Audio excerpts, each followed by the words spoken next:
Hoy comenzamos una ruta que conecta el Mediterráneo con el corazón histórico de Francia. Un viaje que cruza fronteras, paisajes y siglos de historia.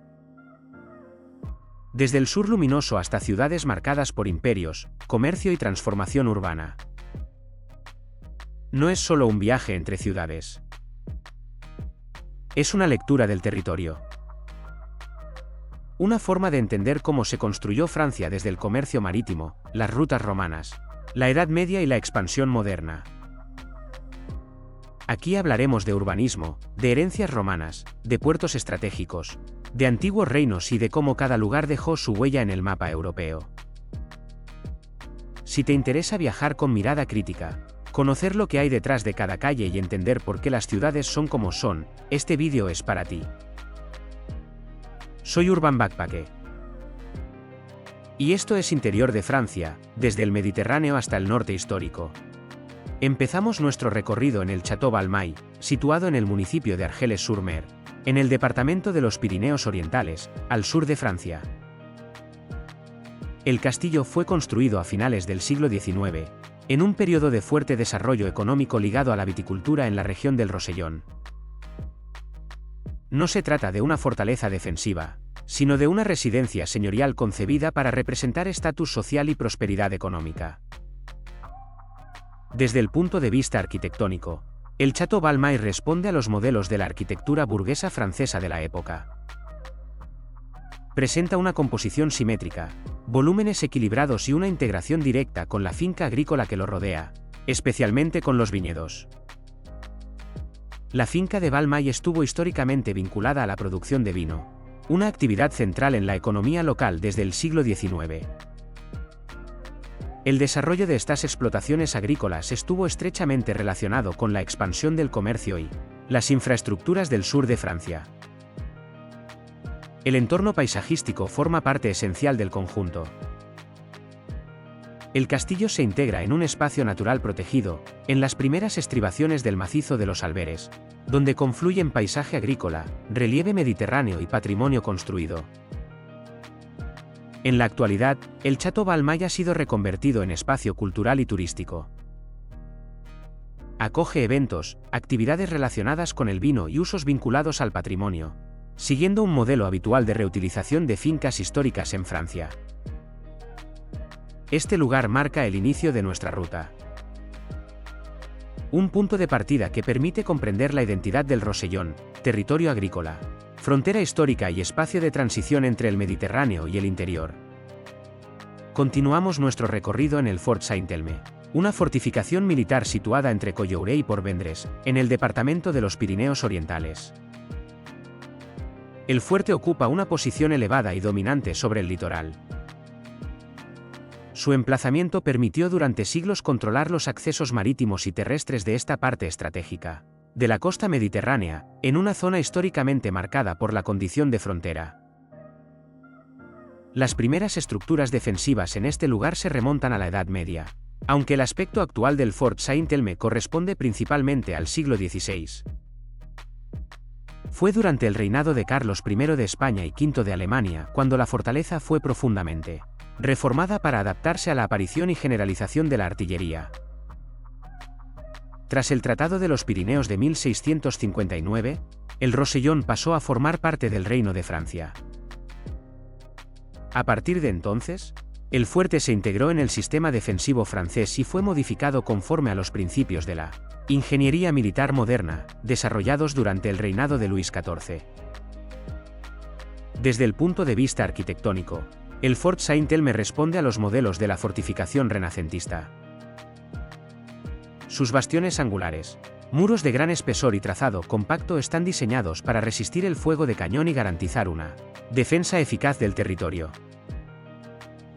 En la actualidad, el Fort Saint-Elme es visitable y alberga un espacio museístico dedicado a la historia militar de la región. Su conservación permite comprender el papel estratégico del Rosellón como zona de vigilancia, defensa y control fronterizo durante varios siglos. El Fort Saint-Elme no es solo una fortificación. Es el testimonio físico de una frontera disputada y de la importancia estratégica del Mediterráneo occidental en la historia europea. Nuestra siguiente parada nos lleva a Banjul-sur-Mer, en la Costa Bermeja francesa, para conocer la plage de Selms. Se trata de una de las playas más representativas del municipio y una de las pocas playas de arena de esta zona del litoral, dominada en su mayor parte por calas de cantos rodados y costa abrupta. La playa se sitúa en una bahía abierta, directamente integrada en el núcleo urbano de Banjul-sur-Mer. Su configuración responde a la morfología característica de la Costa Bermeja, donde el relieve montañoso desciende de forma directa hasta el mar Mediterráneo. Desde el punto de vista geográfico, este tramo de costa marca la transición entre el macizo de los Alberes y el litoral mediterráneo. La presencia de arena en la plage de Selms es el resultado de la dinámica sedimentaria local, influida por corrientes marinas y aportes costeros. Banjul-sur-Mer es conocido históricamente por su tradición vitivinícola. Los viñedos en terrazas que rodean la localidad forman parte del paisaje cultural del territorio y están en el origen de la denominación de origen Banjuls, especializada en vinos dulces naturales. La plage de Selms no es solo un espacio de ocio. Forma parte del día a día de la población local y está estrechamente vinculada al desarrollo urbano y turístico de Banjul-sur-Mer desde finales del siglo XIX, cuando la localidad comenzó a consolidarse como destino costero. Hoy, esta playa representa una forma de entender el Mediterráneo más integrada y menos artificial, donde paisaje, núcleo urbano y actividad humana conviven de manera directa. Continuamos nuestro recorrido en Banjul-sur-Mer, deteniéndonos en su puerto, un espacio que combina actividad pesquera y recreativa. El puerto se encuentra protegido por un rompeolas que forma una pequeña bahía natural, ofreciendo un refugio seguro para embarcaciones locales. Históricamente, este puerto ha sido vital para la economía del municipio, ya que la pesca ha sido durante siglos una de las principales fuentes de sustento de la población. Hoy, el puerto mantiene su función pesquera, con embarcaciones tradicionales que faenan principalmente especies del Mediterráneo como la dorada, el sargo o la caballa. Al mismo tiempo, acoge una sección deportiva y de recreo, donde barcos de vela y pequeñas embarcaciones de turismo náutico se mezclan con las embarcaciones de trabajo. El puerto refleja la historia marítima de Banjul-sur-Mer y su relación con el Mediterráneo. Su desarrollo está ligado a la geografía local. La costa escarpada del Rosellón hizo que este tipo de refugios naturales fueran esenciales para la actividad marítima. Además, el puerto es un punto de encuentro social y cultural. A su alrededor se encuentran restaurantes, mercados y paseos que permiten al visitante conocer de cerca la vida cotidiana del municipio, así como su tradición gastronómica vinculada al mar.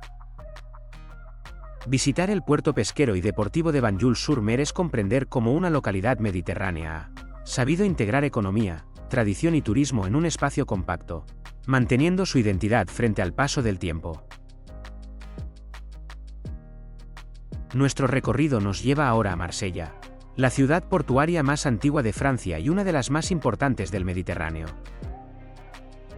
Comenzamos en el Puerto Viejo, o Vieux-Port, el corazón histórico de la ciudad desde su fundación por los griegos en el año 600 a.C. El Puerto Viejo ha sido durante siglos el eje económico y social de Marsella.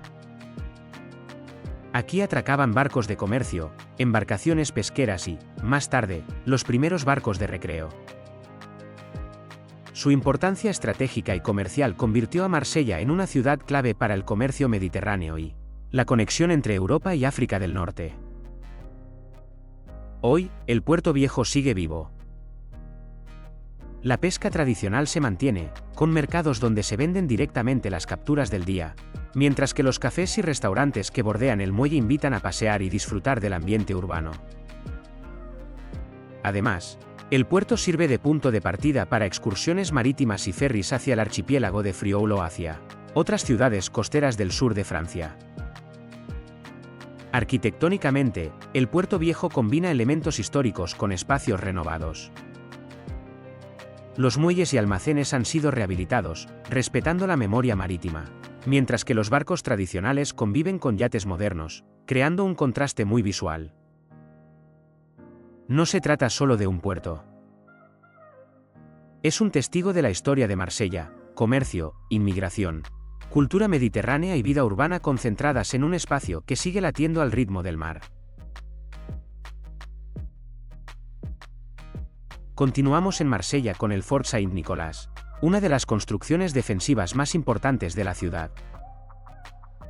Se sitúa en la entrada del Puerto Viejo, frente al Fort Saint-Jean, formando un sistema que controlaba el acceso marítimo y protegía la ciudad de posibles ataques desde el Mediterráneo. El Fort Saint-Nicolas fue construido en 1660 por orden de Luis XIV, siguiendo los principios de la ingeniería militar de la época. Su construcción respondió a la necesidad de reforzar el control de Marsella, ya que la ciudad había sido escenario de conflictos internos y revueltas en décadas anteriores. El fuerte combina arquitectura militar con la topografía natural del puerto. Sus muros son gruesos y elevados, diseñados para resistir ataques de artillería, mientras que su emplazamiento permite controlar la entrada de barcos y supervisar la actividad del puerto. El diseño refleja la estrategia de vigilancia y disuasión propia de los fortines franceses del siglo XVII. A lo largo de los siglos, el Fort Saint-Nicolas tuvo diversos usos, desde defensa militar activa hasta prisión temporal en determinados periodos. Su presencia también fue un recordatorio del poder centralizado del rey sobre Marsella, ciudad que históricamente había mostrado resistencia a la autoridad real. Hoy, aunque el acceso interior es limitado, el fuerte sigue siendo un referente visual del Puerto Viejo.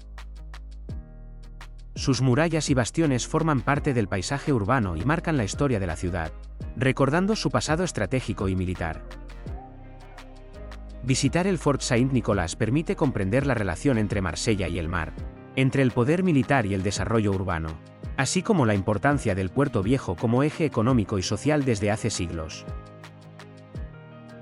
Nuestro siguiente punto en Marsella es el Monument aux Morts de l'Armée d'Orient des Terres Lointaines, un homenaje a los soldados franceses que combatieron en la Primera Guerra Mundial, especialmente aquellos destinados a campañas en el Mediterráneo oriental y en territorios remotos. Este monumento se encuentra en un lugar visible de la ciudad, y fue erigido para recordar la memoria de quienes lucharon y fallecieron lejos de Francia. Está dedicado a los miembros del Ejército de Oriente, que participaron en campañas en los Balcanes, Medio Oriente y África, así como a los soldados destinados en colonias y territorios lejanos.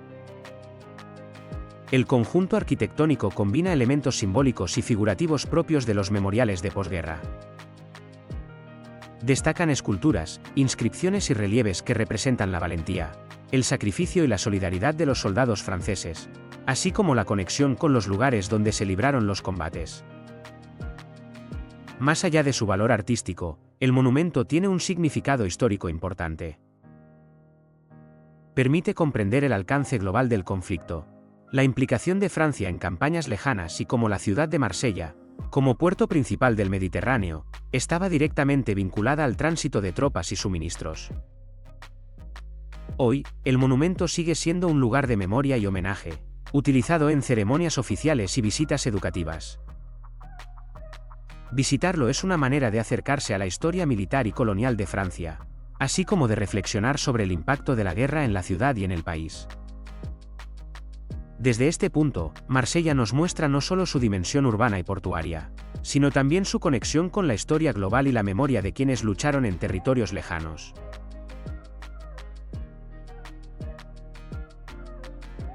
Nuestro recorrido nos lleva ahora a Cannes, en la Costa Azul francesa, famosa por su glamour, su cine y su costa mediterránea.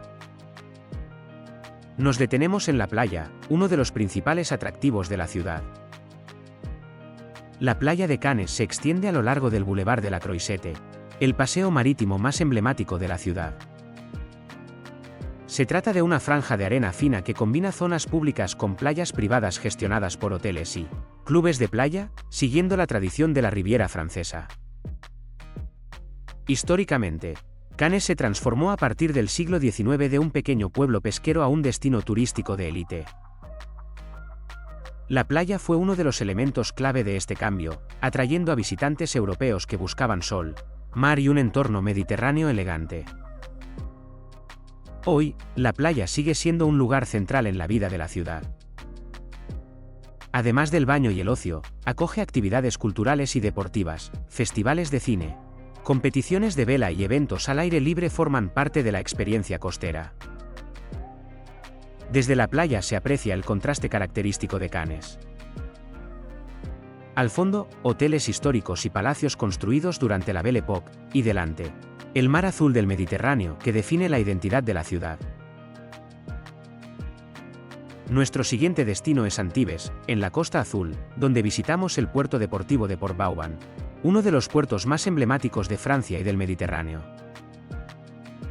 Port Vauban tiene una larga historia que se remonta al siglo XVII, cuando Antibes era una ciudad fortificada y el puerto tenía un papel estratégico en la defensa marítima. Durante siglos, controló el acceso a la ciudad y sirvió como punto de atraque para embarcaciones militares y comerciales. Hoy, Port Vauban es un puerto deportivo de gran prestigio. Acoge yates de lujo, embarcaciones de recreo y algunas embarcaciones históricas, convirtiéndose en un referente del turismo náutico de la Riviera Francesa. El puerto está perfectamente integrado en el casco histórico de Antibes, lo que permite disfrutar de la arquitectura antigua mientras se observa la actividad náutica moderna. El puerto también destaca por su dimensión cultural y turística. Alrededor se encuentran museos, restaurantes y paseos peatonales que permiten recorrer el espacio con tranquilidad, observando tanto la vida local como las embarcaciones internacionales que atracan aquí. Port Vauban no es solo un puerto, sino un símbolo de la evolución de Antibes. De ciudad defensiva y comercial a destino turístico y náutico de renombre internacional. Visitarlo es comprender cómo la historia marítima, la economía y el ocio se entrelazan en la Costa Azul. Desde nuestro recorrido por la Costa Azul, llegamos a Saint-Jean-Cap-Ferrat, un pequeño promontorio que se adentra en el Mediterráneo y ofrece algunas de las vistas panorámicas más espectaculares de la región. Saint-Jean-Cap-Ferrat es conocido por su paisaje natural y su costa escarpada, que combina calas rocosas, vegetación mediterránea y aguas azul intenso.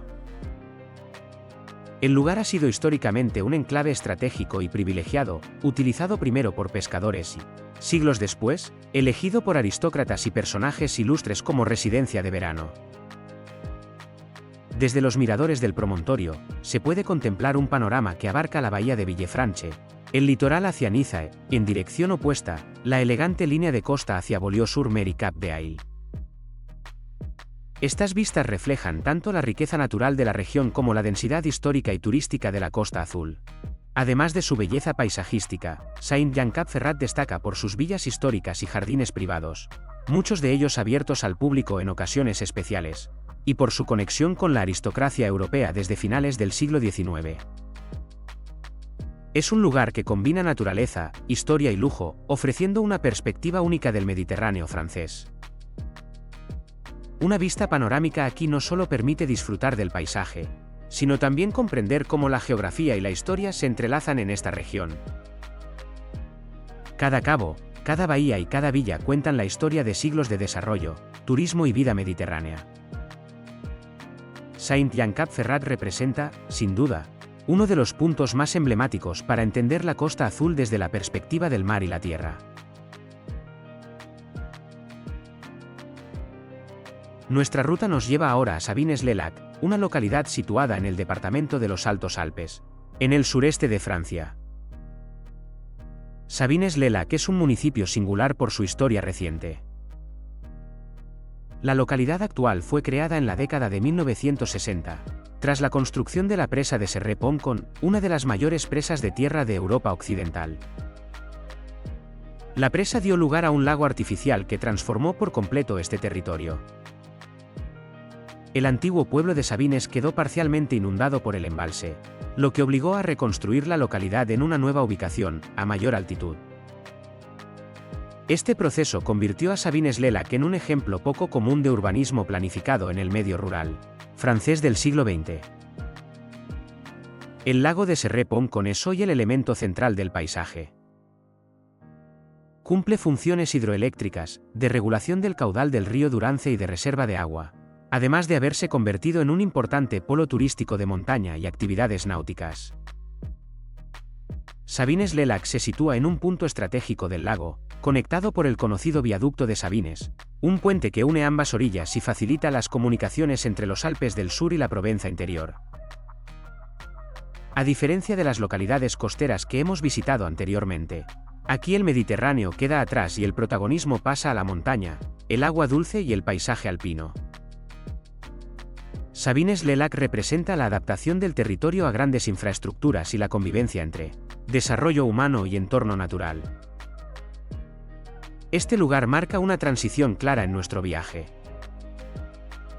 Dejamos la costa y entramos en una Francia interior, modelada por la ingeniería, la geografía y la vida en los Alpes. Nuestro viaje nos lleva ahora a Lyon, situada en el este de Francia, en la confluencia de los ríos Ródano y Saona. Esta ubicación ha sido determinante para su desarrollo y la ha convertido, desde la antigüedad, en uno de los principales centros urbanos del país. Lyon fue fundada por los romanos en el año 43 a.C. con el nombre de Lugdunum. Durante el Imperio Romano, se convirtió en la capital de la Galia, desempeñando un papel administrativo, político y comercial de primer orden. El trazado urbano actual conserva huellas de todas las épocas. En la colina de Fourvière se encuentran los restos del teatro y el Odeón romanos, mientras que el casco antiguo, el Vieux-Lyon, es uno de los conjuntos renacentistas mejor conservados de Europa y está declarado Patrimonio Mundial por la UNESCO. Durante la Edad Media y la Edad Moderna, Lyon creció como centro financiero y comercial, especialmente gracias al comercio de la seda. Los talleres y las traboules, pasajes interiores que conectan calles y patios, son testimonio de esta actividad y forman parte de la identidad de la ciudad. En los siglos XIX y XX, Lyon se consolidó como un importante polo industrial y logístico. Su posición entre el norte de Europa y el Mediterráneo reforzó su papel como nudo de comunicaciones, función que mantiene en la actualidad. Hoy, Lyon es una ciudad dinámica que combina patrimonio histórico, vida cultural y desarrollo urbano contemporáneo. Es también reconocida por su tradición gastronómica, considerada una de las más importantes de Francia. Lyon representa un punto clave de nuestro recorrido. Una ciudad que conecta la Francia mediterránea con el interior, y que resume como pocas la continuidad histórica del territorio francés. Ahora nos detenemos junto al río, uno de los elementos estructurales de Lyon. La ciudad se organiza en torno al Ródano y el Saona, dos cursos de agua que han marcado su desarrollo urbano, económico y comercial desde la antigüedad. Las orillas del río han sido históricamente espacios de trabajo, transporte y actividad industrial. Durante siglos, estos márgenes acogieron almacenes, muelles y edificios vinculados al comercio fluvial y a la industria. En este contexto se sitúa la Sucrière, un edificio emblemático del pasado industrial de Lyon. Construido en la primera mitad del siglo XX, fue utilizado originalmente como almacén para el azúcar, un producto clave en el comercio y la industria alimentaria de la época. La Sucrière formaba parte del complejo industrial y portuario del barrio de la Confluence, una zona estratégica donde se encontraban infraestructuras ferroviarias, fluviales y de almacenamiento. Este barrio fue durante décadas uno de los principales polos logísticos de la ciudad. En las últimas décadas, la Sucrière ha sido reconvertida en un espacio cultural y expositivo. Hoy acoge eventos, exposiciones temporales y actividades vinculadas al arte contemporáneo, siendo uno de los símbolos de la transformación urbana de Lyon. Este lugar resume bien la evolución de la ciudad. Del uso industrial del río a su recuperación como espacio público, cultural y urbano. Aquí, el paisaje fluvial y la arquitectura industrial rehabilitada muestran cómo Lyon ha sabido integrar su pasado económico en un proyecto de ciudad orientado al futuro. Continuamos nuestro recorrido por Lyon en el barrio de la Confluence, un área clave para entender la transformación urbana contemporánea de la ciudad. Aquí se encuentra el Museo de las Confluencias, situado en el punto donde confluyen los ríos Ródano y Saona, un lugar cargado de significado geográfico y simbólico. El museo fue inaugurado en 2014 y destaca por su arquitectura contemporánea, concebida como un edificio de acero, cristal y hormigón que dialoga directamente con el paisaje fluvial. El Museo de las Confluencias está dedicado a las ciencias, las sociedades y las civilizaciones. Sus exposiciones abordan grandes cuestiones sobre la historia de la humanidad, el conocimiento científico y la relación entre el ser humano y su entorno. Muy cerca de aquí se encuentra el puente ferroviario de la Mulatiere, una infraestructura esencial para las comunicaciones de Lyon. Este puente permite el cruce ferroviario sobre el río y conecta los grandes ejes ferroviarios del sur y el centro de Francia. El puente forma parte del entramado industrial y logístico desarrollado en esta zona desde el siglo XIX. Su presencia recuerda la importancia del ferrocarril en el crecimiento económico de Lyon y en su consolidación como nodo de transporte nacional. La convivencia entre el museo, el puente y los ríos ilustra de forma clara la evolución de la Confluence.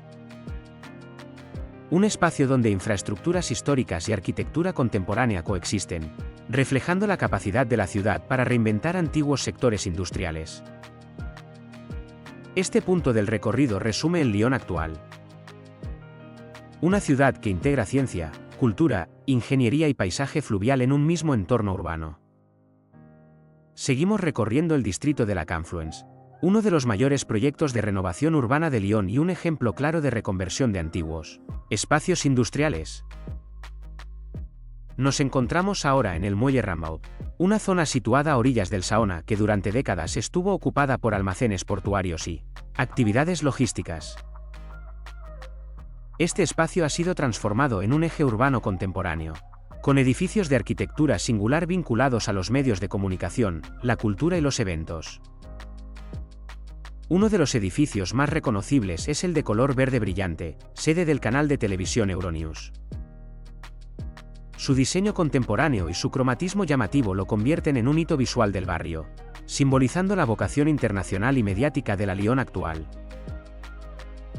Justo a su lado se encuentra el edificio de color negro, sede principal de GL Events, una de las principales empresas francesas especializadas en la organización de eventos, congresos y exposiciones a escala internacional.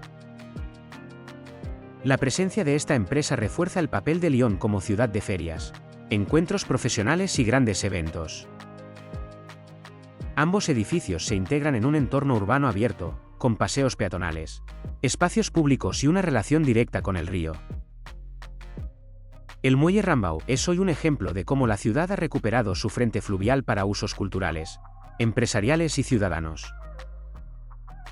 Este tramo de la Confluence refleja el Lyon del siglo XXI.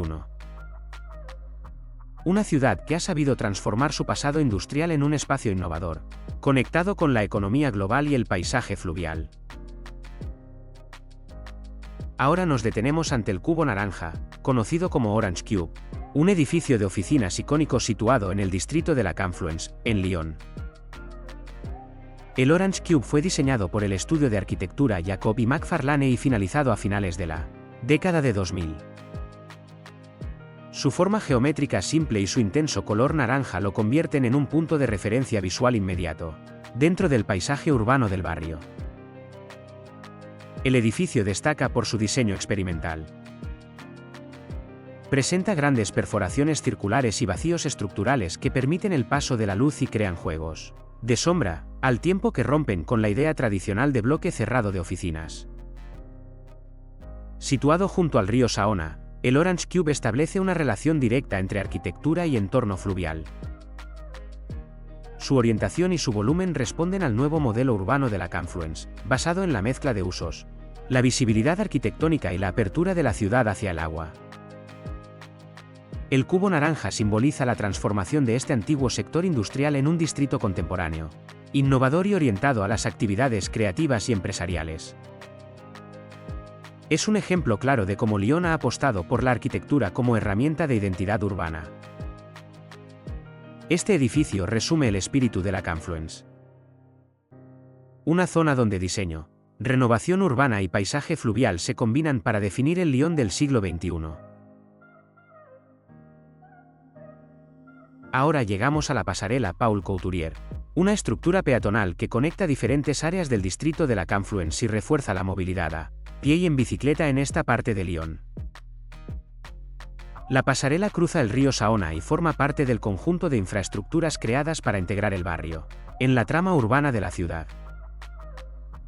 Su construcción responde a la necesidad de mejorar la accesibilidad entre ambas orillas y de favorecer un modelo de movilidad sostenible. Desde el punto de vista del diseño, la pasarela presenta una estructura funcional y contemporánea, pensada para un uso cotidiano más que monumental. Su trazado permite una conexión directa y segura, al tiempo que ofrece una nueva perspectiva del paisaje fluvial y del entorno urbano de la Confluence.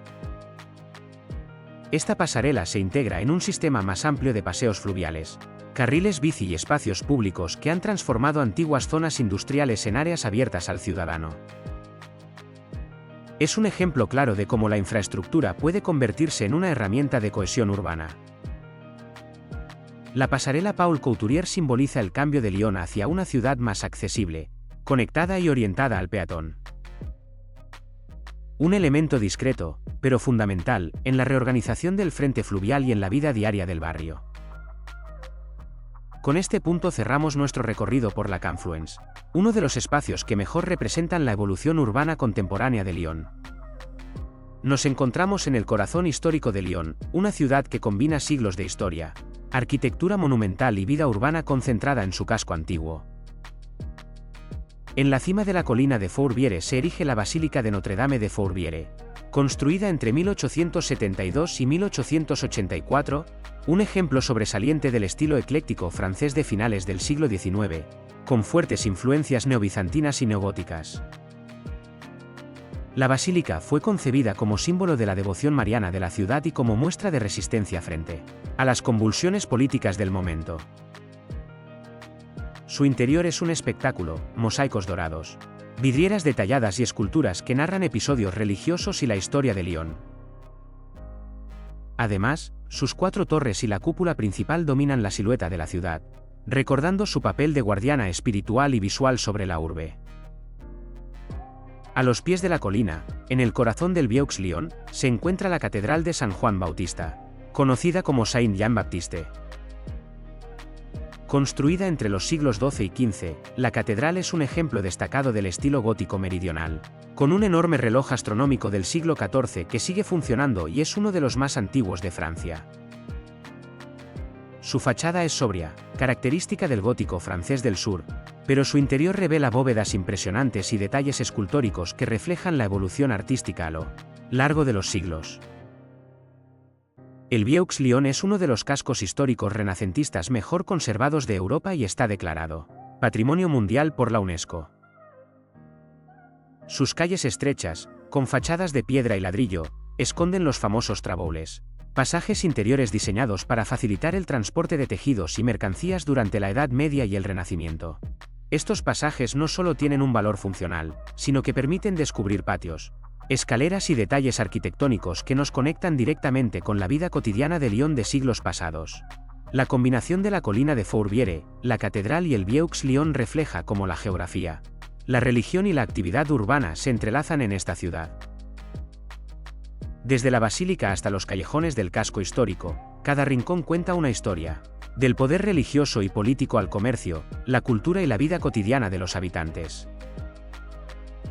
Visitar esta zona es comprender la esencia de Lyon, una ciudad donde pasado y presente conviven en armonía, donde cada edificio y cada calle son testigos de siglos de historia mediterránea y europea. Nos acercamos ahora a uno de los rincones históricos del Vieux-Lyon, donde se combinan arquitectura, historia y funcionalidad urbana, la Passerelle du Palais de Justice y la Église Saint-Georges. La Passerelle du Palais de Justice es un puente peatonal que conecta las orillas del río Saona y facilita el acceso al barrio histórico desde la zona del Palais de Justice, el edificio judicial principal de Lyon. Este puente no solo cumple una función práctica, sino que también ofrece un punto de vista privilegiado sobre el casco antiguo, permitiendo contemplar las fachadas renacentistas, los tejados y los pasajes interiores que caracterizan al Vieux-Lyon. Su estructura moderna contrasta con el entorno histórico, mostrando cómo la ciudad combina patrimonio y movilidad contemporánea. Frente al puente se encuentra la Église Saint-Georges, una iglesia gótica que data principalmente del siglo XV. Su construcción refleja la transición del estilo gótico al Renacimiento en Lyon, con elementos sobrios en el exterior y detalles interiores más ornamentados. La iglesia formó parte del tejido urbano medieval y servía a la comunidad local, integrándose en la vida cotidiana del barrio. Su ubicación, junto al Saona y cerca de los principales ejes comerciales de la época, subraya la relación entre la religión y la actividad urbana en el Lyon renacentista. Caminar por esta zona permite entender la cohesión entre espacios religiosos, civiles y de tránsito, algo característico del urbanismo histórico de Lyon. La combinación de la pasarela, que conecta barrios y facilita el movimiento sobre el río, y la iglesia, que refleja la vida espiritual y social de la época, ofrece una imagen completa de cómo se organizaba la ciudad y cómo ha evolucionado hasta nuestros días. Nuestra ruta nos lleva ahora a Soissons, una ciudad situada en la región de Alta Francia, en el departamento de Aisne, con una historia que se remonta a la época romana y a los primeros reinos francos. Soissons fue un importante centro político y religioso durante la Edad Media, conocida por su papel en la historia de los reyes francos y por ser un punto estratégico en el norte de Francia. El monumento principal de la ciudad es la Catedral de San Gervasio y San Protasio, un ejemplo destacado de la arquitectura gótica francesa. Construida entre los siglos XII y XV sobre un emplazamiento que albergó iglesias anteriores, la catedral combina elementos del gótico temprano y del gótico radiante, reflejando la evolución del estilo arquitectónico a lo largo de los siglos. Su fachada principal muestra un equilibrio entre verticalidad y detalles ornamentales, con torres que se alzan sobre la ciudad y un pórtico decorado con esculturas que representan escenas religiosas y simbólicas. En el interior, las bóvedas apuntadas, los vitrales y los capiteles tallados crean un espacio que invita a la contemplación y al recogimiento, mientras que la luminosidad de sus ventanas realza la riqueza de sus detalles góticos. La catedral es también un testimonio de la importancia de Soissons como sede episcopal y centro religioso, durante la Edad Media. San Gervasio y San Protasio fueron mártires cristianos cuya memoria marcó la dedicación del edificio, vinculando la historia local con la tradición cristiana de la región. Alrededor de la catedral, el casco histórico de Soissons conserva calles medievales, plazas y restos arquitectónicos que reflejan la riqueza histórica de la ciudad. La combinación de la catedral y el entorno urbano permite comprender cómo la religión, la política y la vida cotidiana se entrelazaban en una ciudad medieval francesa. Continuamos nuestro recorrido en Soissons con la abadía de Saint-Jean-des-Vignes, uno de los monumentos más importantes de la ciudad y un testimonio destacado del patrimonio religioso y arquitectónico francés. La abadía fue fundada en el siglo XI, durante la Edad Media, como un centro religioso y cultural de gran influencia en la región. Su construcción refleja la transición entre el románico y el gótico temprano, con una fachada que combina sobriedad y elegancia, y con estructuras que fueron ampliadas y modificadas a lo largo de los siglos. Aunque gran parte del convento fue destruido durante la Revolución Francesa, aún se conservan elementos significativos, como las torres de la iglesia y los restos de la sala capitular. Los muros y arcos supervivientes permiten imaginar la magnitud del complejo monástico original, que incluía claustros, salas de trabajo y espacios de oración para los monjes. La abadía no solo tenía un papel religioso, sino también educativo y económico. Los monjes gestionaban tierras, producían bienes y servían como centro de aprendizaje y cultura en Soissons y sus alrededores, influyendo en la vida de la ciudad durante siglos. Hoy, la abadía de Saint-Jean-des-Vignes se puede visitar y explorar como ruina monumental, ofreciendo al visitante una experiencia que combina historia, arquitectura y paisaje urbano. Su presencia recuerda la importancia de la religión en la organización de las ciudades medievales y el papel de los monasterios como guardianes del conocimiento y la cultura. Nos acercamos ahora a Ambleny, un tranquilo y pintoresco municipio del departamento de Aisne, en el norte de Francia. Su encanto radica en la armonía entre la vida rural contemporánea y la historia antigua, algo muy característico de los pueblos del norte francés. El territorio de Ambleny ha estado habitado desde la prehistoria, y la zona fue atravesada por vías romanas, lo que muestra la importancia histórica de este enclave dentro de la región. Ambleny es un pueblo pintoresco, con calles tranquilas, casas tradicionales y un entorno agrícola que conserva la vida cotidiana típica del norte de Francia. Pasear por sus calles permite sentir la continuidad de la historia rural, desde la Edad Media hasta la actualidad, y apreciar cómo la vida campesina ha modelado su arquitectura y su paisaje. Este pequeño municipio nos ofrece un contraste con las grandes ciudades visitadas anteriormente, un lugar donde la historia se siente cercana y tangible, y donde el ritmo de la vida sigue marcado por la tierra y las tradiciones locales. Nuestra ruta nos lleva ahora a Val d'Europe, un área moderna situada a pocos kilómetros de París, desarrollada como parte del proyecto urbanístico vinculado a la construcción de Disneyland París en los años 90.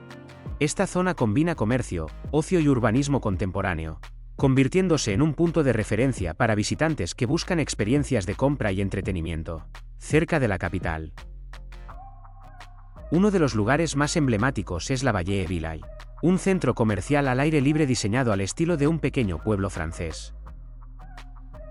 Se especializa en tiendas de marcas de lujo y moda outlet, ofreciendo a los visitantes la posibilidad de recorrer calles peatonales amplias, plazas con fuentes y fachadas uniformes de inspiración tradicional, todo ello integrado en un entorno moderno y cuidado. La Vallée Village no solo es un espacio de compras, su diseño y organización recrean la atmósfera de un pueblo clásico francés, haciendo que la experiencia sea tanto arquitectónica como comercial. A pocos minutos se encuentra el Centre Comercial Val d'Europe, un gran centro comercial cubierto que combina tiendas, restaurantes y áreas de ocio. Su arquitectura contemporánea y funcional está pensada para la comodidad de los visitantes, con amplios pasillos, iluminación natural y espacios abiertos que facilitan la circulación y la experiencia de compra. Este centro refleja la modernización de la región y la forma en que se han integrado infraestructuras comerciales y de servicios para complementar el desarrollo turístico de Disneyland París. Val d'Europe es un ejemplo de planificación urbana contemporánea. Un lugar donde se combinan turismo, comercio y arquitectura moderna, ofreciendo una experiencia de ciudad planificada, diferente de los núcleos históricos que hemos visitado previamente. Aquí, la vida urbana se centra en la comodidad del visitante, la accesibilidad y el diseño estético, mostrando una Francia más moderna y orientada al turismo global. Nuestro recorrido nos lleva ahora a Torcy, en la región de Île-de-France, donde encontramos la Ile de Loisirs de Baires-Torcy, un espacio de ocio al aire libre que combina naturaleza, deportes y actividades recreativas para toda la familia. Esta isla recreativa se sitúa junto al río Marne y a un antiguo canal de navegación, aprovechando un entorno natural de ribera para crear un área de esparcimiento única en la región parisina. Su desarrollo responde a la idea de ofrecer a los habitantes de París y sus alrededores un lugar de contacto con la naturaleza, sin salir de la proximidad urbana. La Ile de Loisirs cuenta con una amplia variedad de instalaciones, zonas para practicar vela, kayak y piragüismo, circuitos para senderismo y ciclismo, áreas de picnic y espacios verdes ideales para paseos y actividades al aire libre. Además, el entorno se presta para eventos deportivos y recreativos, convirtiéndose en un centro de referencia para clubes y escuelas locales. El diseño del parque combina funcionalidad y respeto por el paisaje natural, los caminos, muelles y áreas de ocio se integran en la ribera del río y en los bosques circundantes, ofreciendo una experiencia de recreación sostenible. Este lugar demuestra cómo el desarrollo urbano y las infraestructuras de ocio pueden coexistir con el medio ambiente, aportando calidad de vida a la región. Visitar la Ile de Loisirs de Baires-Torcy permite disfrutar de la naturaleza, el deporte y la tranquilidad, a la vez que se entiende la planificación territorial moderna en las afueras de París. Un ejemplo de cómo los espacios periurbanos se convierten en centros de ocio, recreación y deporte para la comunidad. Hemos llegado al final de nuestro recorrido por Francia, desde la Costa Azul y Lyon hasta el norte histórico y los desarrollos modernos cerca de París. A lo largo de este viaje, hemos podido contemplar la riqueza de la historia, la arquitectura y los paisajes urbanos y naturales que hacen único a este país. En la Costa Azul, descubrimos la majestuosidad de Fort Saint-Elme, la elegancia de Saint-Jean-Cap-Ferrat, y la vida portuaria y marítima de ciudades como Marsella, Cannes y Antibes, donde los puertos históricos y las playas se combinan con la arquitectura contemporánea y el lujo mediterráneo. En el interior y en el norte, ciudades como Lyon, Soissons y Amblenay nos mostraron otra faceta de Francia. La historia medieval y renacentista, la vida urbana tradicional y la relación de los pueblos con su entorno natural. La monumentalidad de la Basílica de Fourvière, la riqueza del Vieux-Lyon, la solemnidad de la Catedral de San Gervasio y San Protasio y la tranquilidad pintoresca de Amblenay reflejan la diversidad cultural e histórica del país. Finalmente, al acercarnos a la región de París, lugares como Val d'Europe, Torcy y la Ile de Loisirs de Baires-Torcy nos mostraron la Francia contemporánea, donde el turismo, la planificación urbana y los espacios de ocio se integran con el entorno, ofreciendo experiencias de compras, deporte y recreación en entornos modernos y bien diseñados. Francia es, sin duda, un país de contrastes. Mar y montaña, historia y modernidad, ciudades vibrantes y pueblos tranquilos, todo en un mismo viaje. Cada lugar que hemos visitado aporta una pieza al gran mosaico que conforma la identidad francesa, mostrando que recorrer sus calles, costas y paisajes es también recorrer siglos de historia, cultura y vida cotidiana. Gracias por acompañarnos en esta aventura por Francia. No olvides suscribirte para seguir explorando nuevos destinos, rincones históricos y paisajes sorprendentes con nosotros en Urban Backpack.